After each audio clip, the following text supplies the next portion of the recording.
मैं नरेंद्र कुमार शर्मा, सह आचार्य इतिहास, राजकीय महाविद्यालय देवगढ़, जिला राजसमंद। प्रिय विद्यार्थियों, आज हम बीए प्रथम वर्ष के इतिहास विषय के द्वितीय प्रश्न पत्र का एक महत्वपूर्ण विषय है मध्यकालीन इतिहास के प्रमुख ऐतिहासिक स्रोत। इस विषय की प्रथम कड़ी में या प्रथम व्याख्यान में हमने सल्तनतकालीन स्रोतों के विषय में चर्चा की थी। इस व्याख्यान के माध्यम से हम बात करेंगे मुग़ल काल या मुग़लकालीन भारत, मुग़लकालीन इतिहास के जो स्रोत हैं उनके विषय में। सामान्य तौर पर जो मुग़लकालीन का इतिहास है उसके विषय में जानकारी प्रदान करने में जो सक्षम स्रोत हैं वो दो प्रकार के हैं। एक तो फ़ारसी साहित्य और दूसरा विदेशी यात्रियों के वृत्तांत। जो यात्री विदेश से भारत में आए उस दौरान उनके द्वारा जो वृत्तांत लिखे गए हैं वो महत्वपूर्ण जानकारियाँ प्रदान करने में सफल। तो हम पहले बात करेंगे समकालीन फ़ारसी स्रोतों की। मुग़ल काल के इतिहास के विषय में जानकारी प्रदान करने में फ़ारसी भाषा में जो लिखे गए ग्रंथ हैं वो बड़ी महत्वपूर्ण हैं। सौभाग्य से इस काल के इतिहासकारों के द्वारा जो अनेक ग्रंथ हमें यहाँ उपलब्ध हैं उनमें महत्वपूर्ण ग्रंथ है तुज़ुक़-ए-बाबरी, जिसकी रचना स्वयं बाबर के द्वारा की गई थी। और दूसरे शब्दों में अगर हम कहें तो यह बाबर की आत्मकथा है। बाबर जो मुग़ल वंश का या मुग़लों का संस्थापक शासक था, जो मुग़ल साम्राज्य था उसकी स्थापना बाबर के द्वारा की गई थी और इस ग्रंथ की रचना स्वयं बाबर ने की थी। ये तुर्की भाषा में रचा हुआ ग्रंथ था और बाद में इसका फ़ारसी भाषा में अनुवाद किया। इसका जो अनुवाद हुआ वो अकबर के काल में अब्दुल रहीम खान खाना के द्वारा हुआ। बाबरनामा के अंदर बाबर ने सत्य के महत्व पर विशेष बल दिया है। वो लिखता है कि इस इतिहास में मैं इस बात पर दृढ़ रहा हूँ कि हर बात जो लिखूँ वह सच लिखूँ और जो घटना जिस प्रकार घटी हो उसका ठीक ठीक उसी प्रकार उल्लेख करूँ। तो इस कथन में वो कितना सही ठहरा है या उतरा है इसका डिसीजन तो इतिहास पढ़ने वाले विद्यार्थी या आप लोग स्वयं करो। ऐतिहासिक दृष्टिकोण से ये ग्रंथ महत्वपूर्ण है। इस ग्रंथ में न केवल हमें बाबर के जीवन और उसके कार्यों की जानकारी मिलती है बल्कि तत्कालीन भारत के हर क्षेत्र के विषय में, चाहे वो राजनीति से जुड़ा हो, चाहे वो समाज से जुड़ा हो, चाहे आर्थिक दशा से जुड़ा हो, चाहे भौगोलिक दशा से संबंधित जानकारियाँ हों, मतलब हर क्षेत्र की जानकारी हमें इस ग्रंथ के द्वारा प्राप्त होती है। तो बाबर की जो आत्मकथा है उससे हमें उसके अमीरों, उसके अन्य जो समकालीन महत्वपूर्ण व्यक्ति थे उनके विषय में, राजनीति के दृष्टिकोण के समय में, राजत्व के सिद्धांत के विषय में, तत्कालीन प्रशासनिक दशा के बारे में जानकारी प्राप्त होती है। भारतवासियों का जो जीवन स्तर है उसके विषय में भी इस ग्रंथ में बाबर वर्णन करता है। वो भारतीयों के विषय में वर्णन करते हुए एक जगह उल्लेख करता है कि भारत के जो निवासी हैं ना तो रूपवान होते हैं, ना ही इनका सामाजिक जो व्यवहार है वो कुशल है, और ना ये किसी से मिलने जाते हैं और ना ही कोई इनसे मिलने आता है। न इनमें इतनी प्रतिभा होती है और ना ही इनमें कार्यदक्षता है, ना इनमें शिष्टाचार होता है और ना ही उदारता। कला कौशल में न तो किसी अनुपात पर ध्यान देते हैं और ना ही कोई नियम व गुण को अपनाते। ना यहाँ पर अच्छे घोड़े होते हैं और ना ही यहाँ अच्छे कुत्ते मिलते हैं। यहाँ न हमाम है, न मदरसे हैं, न शमा है, न मशाल है, न शमादान है।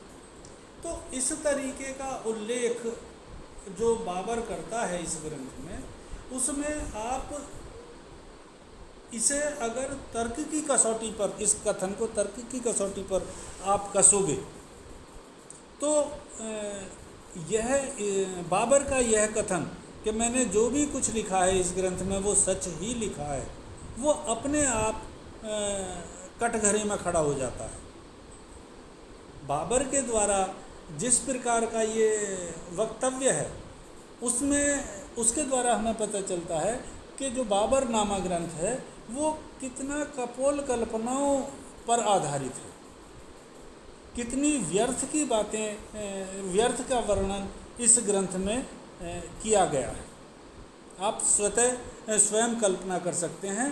और अगर हम उस काल के अन्य स्रोतों के आईने में इसे देखेंगे तो निश्चित रूप से इसकी जो ऐतिहासिक सत्यता है उसके विषय में आप स्वयं प्रश्न चिन्ह खड़ा करें। एक अन्य महत्वपूर्ण ग्रंथ है हुमायूं नामा, जिसकी रचना हुमायूं की बहन गुलबदन बेगम के द्वारा की गई है। ये हुमायूं की सौतेली बहन थी।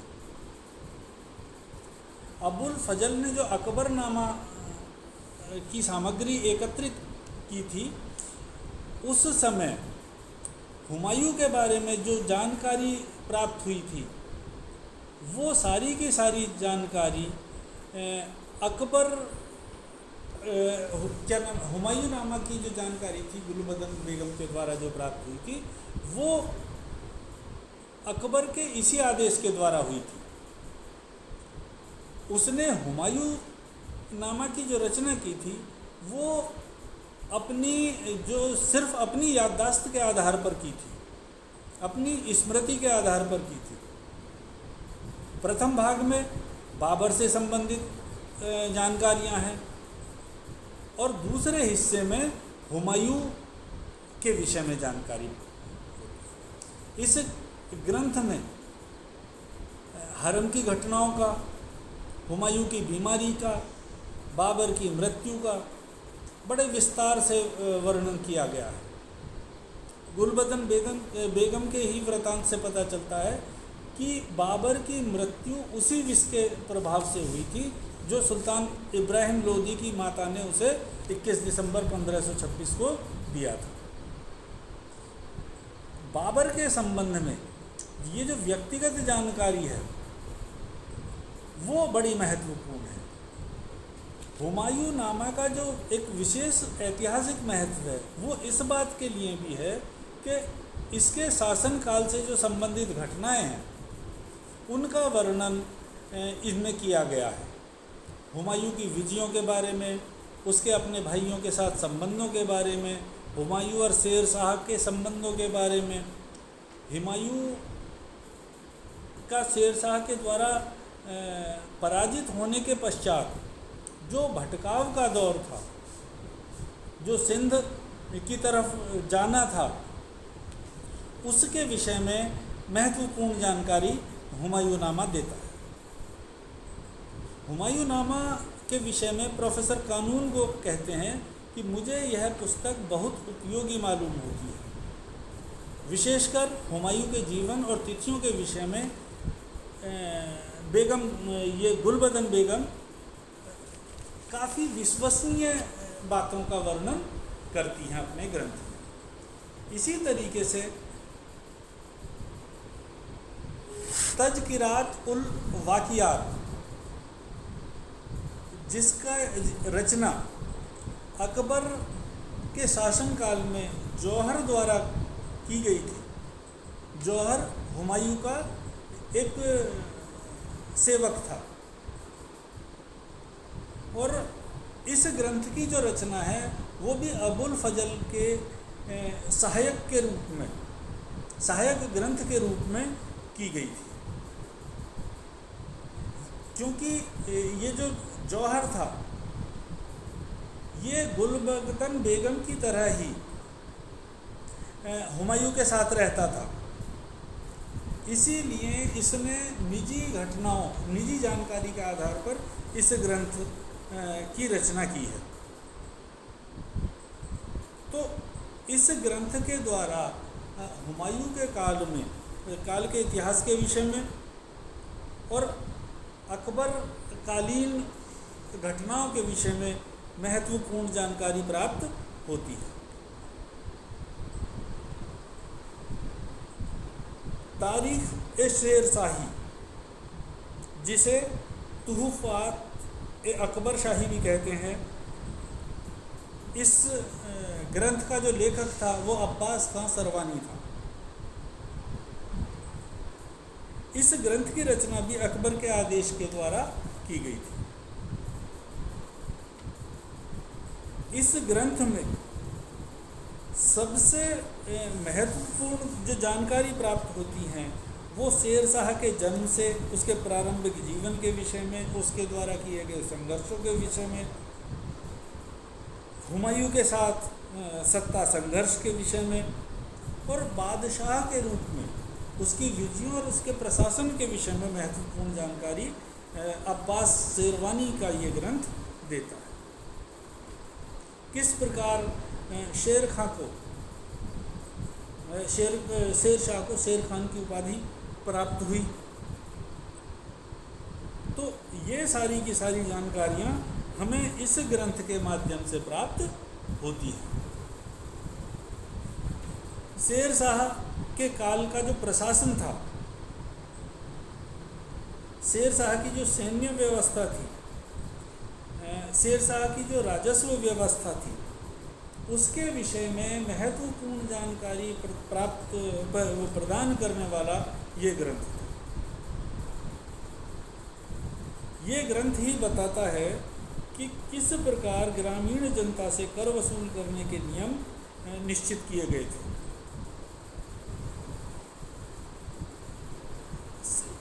तारीख़ शेर शाही में शेर शाह के द्वारा किए गए प्रजा हित के कार्यों का उल्लेख बड़े विस्तार से मिलता है। यात्रियों की सुविधाओं के लिए रास्ते का निर्माण और उस पर सरायों का निर्माण करना बड़ा महत्वपूर्ण कार्य था, जिसका उल्लेख इस ग्रंथ में मिलता है। उसी तरीके से अकबरनामा, अबुल फजल का एक ग्रंथ है अकबरनामा। इसमें अकबर के शासनकाल के 19वें वर्ष में ये अबुल फजल अकबर के दरबार में आता है। बाद में अकबर इससे प्रभावित होकर अबुल फजल को दक्षिण भेज देता है। अबुल फजल ने जो अकबर नामा की रचना की है वो अकबर के आदेश पर ही की थी। अबुल फजल ने अकबर नामा को 3 भागों में बांटा है। प्रथम भाग है इसका, उसमें उसने तैमूर और उसके उत्तराधिकारियों के विषय में लिखा है। द्वितीय भाग में अकबर के शासनकाल का 1602 ईस्वी के तक का इतिहास लिखा गया है। और इसी वर्ष इसकी अबुल फजल की हत्या हो जाती है। और अकबरनामा का जो तीसरा भाग है आईन अकबरी, उसमें अकबर के शासनकाल की लगभग सभी छोटी बड़ी राजनीतिक घटनाओं का उल्लेख मिलता है। प्रत्येक महत्वपूर्ण घटना के पूर्व प्रत्येक स्थान पर छोटी छोटी प्रस्तावनाएं भी लिखी हुई प्राप्त होती हैं। इन प्रस्तावनाओं के विश्लेषण से लेखक के धार्मिक तथा राजनीतिक विचारों और समकालीन विचारधाराओं के विषय में ज्ञान प्राप्त होता है। आईने अकबरी मूलतः अकबर जो नाम एक अन्य ग्रंथ है आईने अकबरी, जो मूलतः अकबरनामा का ही तीसरा हिस्सा है, लेकिन अब हम इसे स्वतंत्र ग्रंथ के रूप में देखते हैं। अबुल फजल ने आईने अकबरी को 5 खंडों में विभाजित किया था और प्रत्येक खंड में अलग अलग विषय को लेकर चर्चा की गई। इसके प्रथम खंड में राजकीय शाला, राजकोष, टकसाल, मुद्रा और राजकीय जो अंतःपुर है हरम, वहाँ की वस्तुओं के मूल्य, चित्रशाला, शस्त्रशाला, गजशाला, अश्वशाला, सम्राट की दैनिक दिनचर्या और दरबार के शिष्टाचार और दीन इलाही धर्म आदि के नियम कायदे लिखे। दूसरे खंड के अंतर्गत अकबर के काल की सैनिक और असैनिक कर्मचारी, सेना के भाग, सेना के पशु, मनसबदार, बंदूकची, शमशेरबाज, पहलवान, वेतन सैलरी सिस्टम, वेतन प्रणाली, मनोरंजन और शिकार तक के विषय में महत्वपूर्ण जानकारी प्राप्त होती है। तीसरा जो भाग है इसका आईन अकबरी का, उसमें न्याय व्यवस्था, न्याय विभाग के बारे में और भूमि सुधार और राजस्व व्यवस्था आदि के विषय में वर्णन किया गया। और चौथे खंड में हिंदुओं के साहित्य, ज्योतिष, दर्शन आदि का वर्णन मिलता है। और इसी खंड में अबुल फजल ने जो प्रसिद्ध विदेशी यात्री मुस्लिम संत और उनके विभिन्न सिलसिलों का भी वर्णन किया। 5वें खंड के अंतर्गत अकबर के नैतिक उपदेशों और नियमों का उल्लेख किया गया। तो इस तरीके से हम ये देखते हैं कि आईन अकबरी ने अकबर के शासनकाल का बड़ा सिलसिलेवार ढंग से उल्लेख किया है। एक अन्य ग्रंथ है जो अब्दुल कादिर बदायूनी के द्वारा लिखा गया है। इस ग्रंथ का नाम है मुंतखब तवारीख। इस ग्रंथ की जो रचना है वो अकबर के काल में होती है। अबुल फजल का ये समकालीन था और अबुल फजल से एकदम विपरीत, जहाँ अबुल फजल उदार विचारों वाला व्यक्ति था, यह एकदम कट्टर धार्मिक विचार रखता था। हालांकि बदायूनी भी बड़ा उच्च कोटि का विद्वान था, उसे फारसी, अरबी, संस्कृत आदि भाषाओं का विशेष ज्ञान प्राप्त था, विशेष योग्यता थी। उसने अनेक संस्कृत ग्रंथों का अरबी भाषा में, अरबी के ग्रंथों का फारसी में अनुवाद किया। उसने फारसी के भाषा में कुछ मौलिक ग्रंथों की भी रचना की और इनकी सबसे प्रसिद्ध जो रचना है वो मुंतखब तवारीख। इस ग्रंथ को उन्होंने 3 भागों में बांटा। प्रथम भाग में सुबुक्तगीन से लेकर हुमायूं तक, द्वितीय भाग में अकबर के राज्यकाल के प्रथम 40 वर्षों का इतिहास, और तीसरे भाग में जो समकालीन सूफी संत हैं, मुस्लिम विद्वान हैं, हकीम हैं, कवि हैं, इन सब के विषय में उल्लेख किया।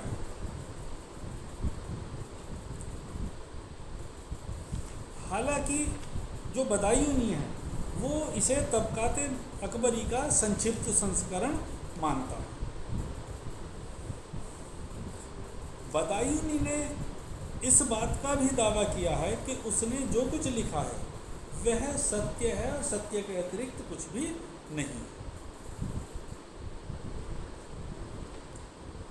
हालांकि बहुत सारे ऐसे उल्लेख भी मिलते हैं जो कंट्रोवर्सी पैदा करते हैं। एक जगह एक घटना का उल्लेख है और आगे चल के वो उस घटना का खंडन भी करता है। अब ये पता नहीं ऐसा उसने जानबूझकर किया है या सिलसिलेवार भूलवश इस तरीके की बातें हुई है, किंतु इतना होने के पश्चात भी जो अब्दुल कादिर बदायूनी है वो महत्वपूर्ण स्रोत है। उसका जो ग्रंथ है मुंतखब तवारीख, वो बड़ा महत्वपूर्ण ग्रंथ है। इसी तरीके से तबकाते अकबरी ख्वाजा निजामुद्दीन अहमद का ग्रंथ है।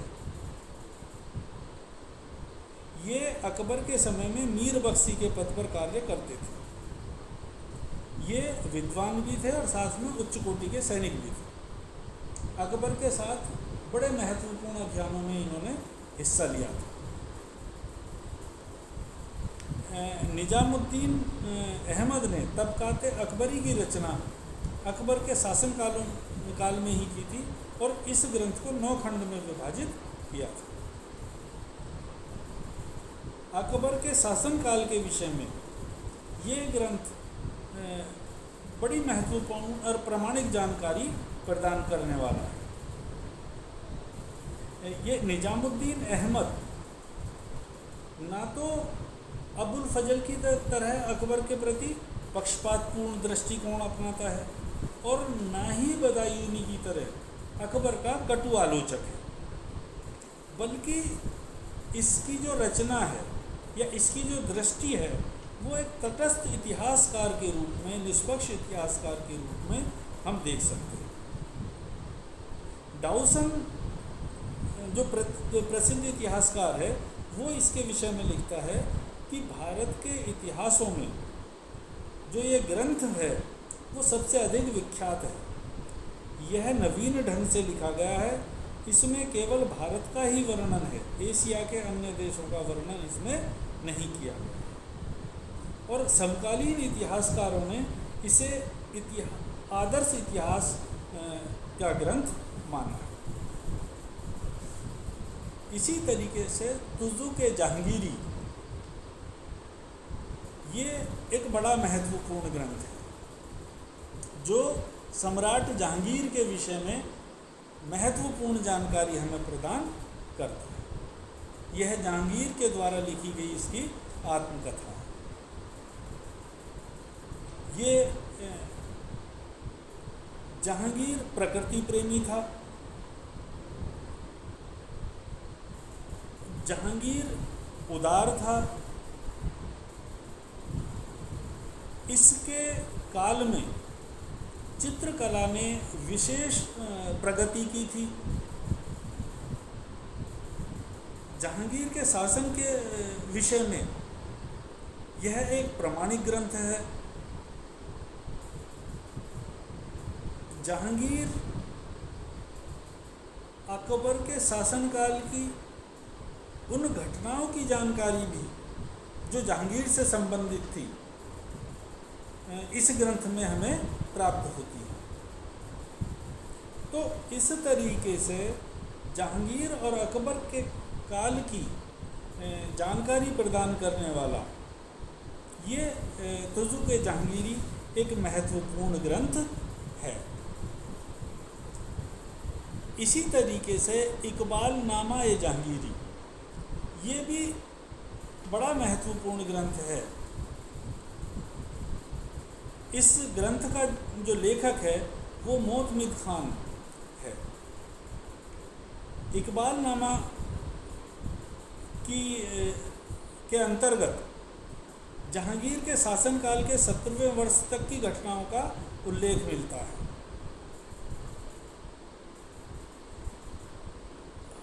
इसमें कुछ दोष भी हैं। एक तो क्या है कि मोहम्मद खान स्वयं जहांगीर के समय में मुग़ल केंद्रीय प्रशासन में महत्वपूर्ण पदों पर कार्य कर चुका था और बहुत सी महत्वपूर्ण घटनाओं को इसने खुद भी देखा था और बहुत सारी घटनाओं के उल्लेख में ये लगता है कि बायस्ड है। इस ग्रंथ की रचना ये जहांगीर के आदेश पर करता है।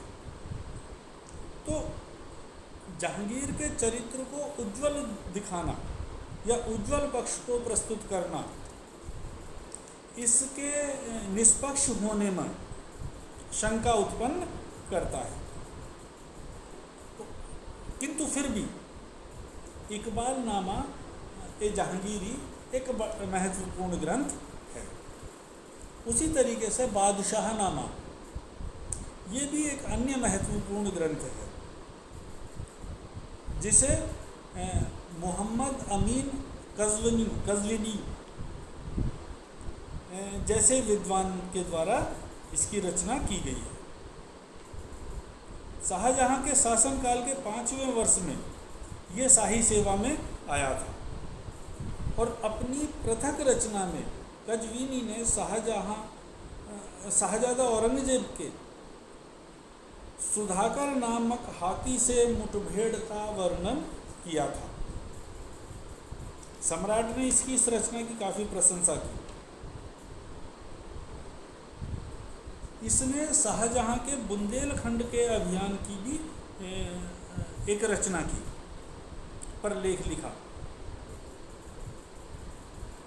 तब कज़विनी को दरबारी इतिहासकार नियुक्त कर दिया गया और शाहजहां ने अपने शासन के 8वें काल में इसे इतिहास लिखने का आदेश दिया और शाहजहां के आदेश पर ही इसने बादशाहनामा की रचना की। कज़विनी शाहजहां के प्रारंभिक 10 वर्षों का जो इतिहास लिखता है शाहजहां के काल का, उसमें उसने शाहजहां की बाल्यावस्था से लेकर सिंहासनारोहण तक की घटनाओं का, एक भाग में शासन के जो प्रथम 10 वर्ष हैं उनके विषय का और उस समय के संतों, फकीरों, विद्वान लोगों का उल्लेख इस ग्रंथ में करता है। और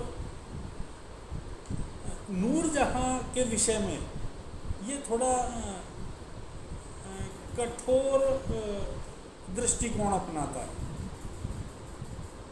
वो जहांगीर के विरुद्ध जो शाहजहां का विद्रोह है उसके लिए ये नूरजहां की कटु आलोचना करता है, लेकिन फिर भी शाहजहां के प्रारंभिक जीवन और प्रारंभिक कार्यकाल की इस ग्रंथ के द्वारा महत्वपूर्ण जानकारी प्राप्त होती है। तो इस प्रकार ये थे मुग़ल कालीन इतिहास पर प्रकाश डालने वाले कुछ महत्वपूर्ण ग्रंथ। धन्यवाद।